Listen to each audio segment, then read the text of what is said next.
Hi guys, today we are going to unravel the famous critical essay, Language of Paradox. The essay is the first chapter of Cleanth book, Well Wrought Urn.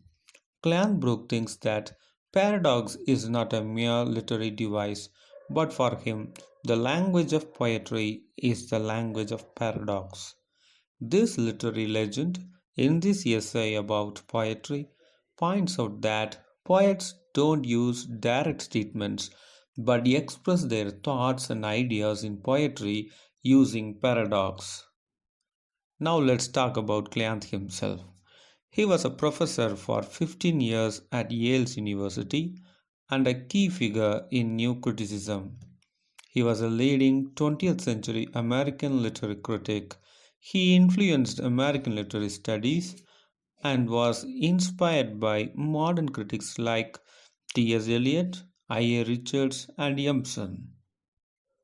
Before discussing the essay, let me explain what a paradox is. A paradox is a statement or situation that appears contradictory or self defeating but may reveal a deeper truth or complexity upon closer examination. For instance, less is more. In this sentence, both less and more are opposites, and the statement seems contradictory, but it reveals importance of minimalism. Next example is fight fire with fire. Under normal circumstances, fire is fought with water. But the reality is, the statement refers to the practice of starting fires to prevent uncontrolled spread of wildfires or from gunfire which is fought by firing back at the enemy.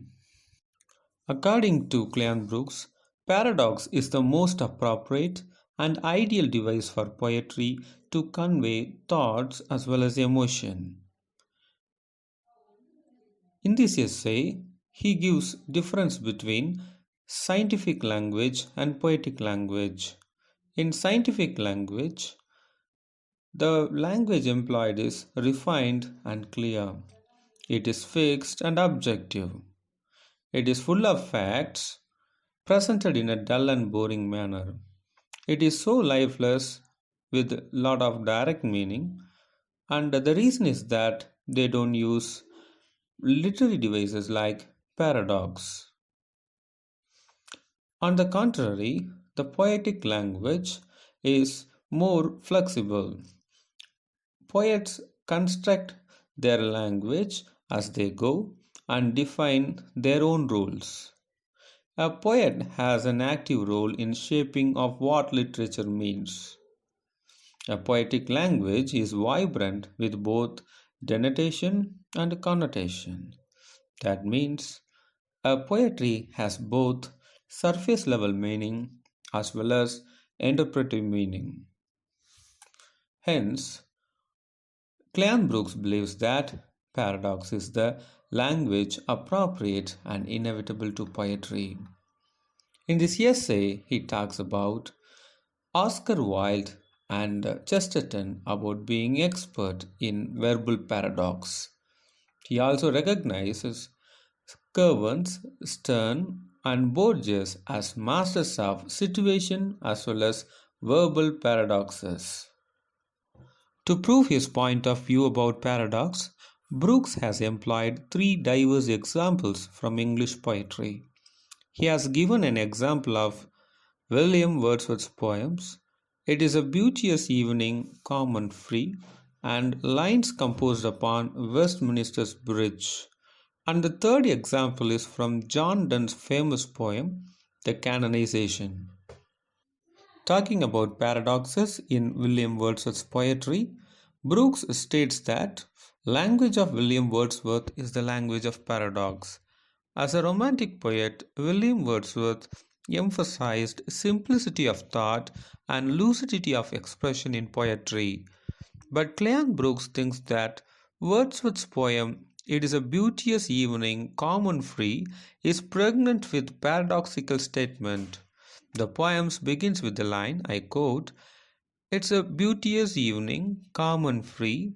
The holy time is quiet as none, breathless with adoration. I unquote. Here the poet has compared a beauteous evening to a nun, but it actually has more than one meaning.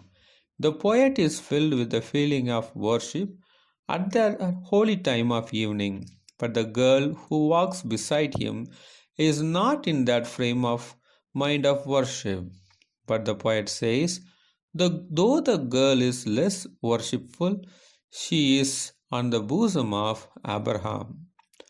The underlying paradox is the girl's unconscious sympathy towards nature. So the girl does not need to worship nature more deeply than the speaker. According to Cleanth Brooks, Wordsworth's sonnet lines composed upon Westminster's Bridge has a literary significance and beauty only because of the paradoxical situation. The poem holds richness not due to the poet's skillful handling of images and nobility of emotion, but because of paradoxical situation.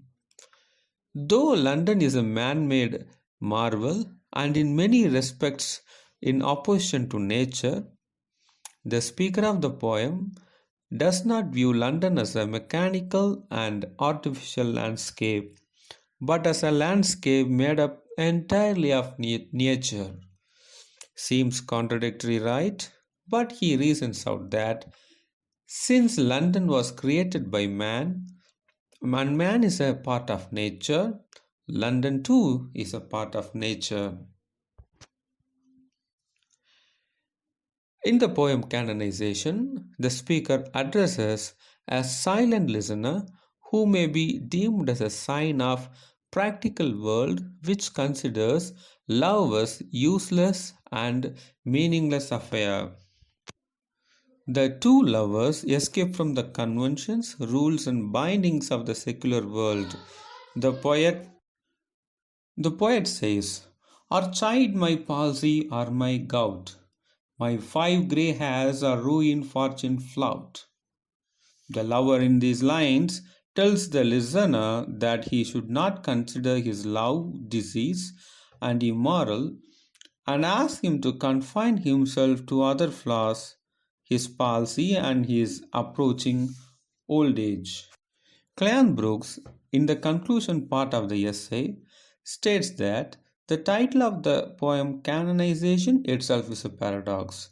In an age that regarded lovers as sinners, he considered lovers for canonization because lovers renounce the world as saints do and renounces their bodies as saints do.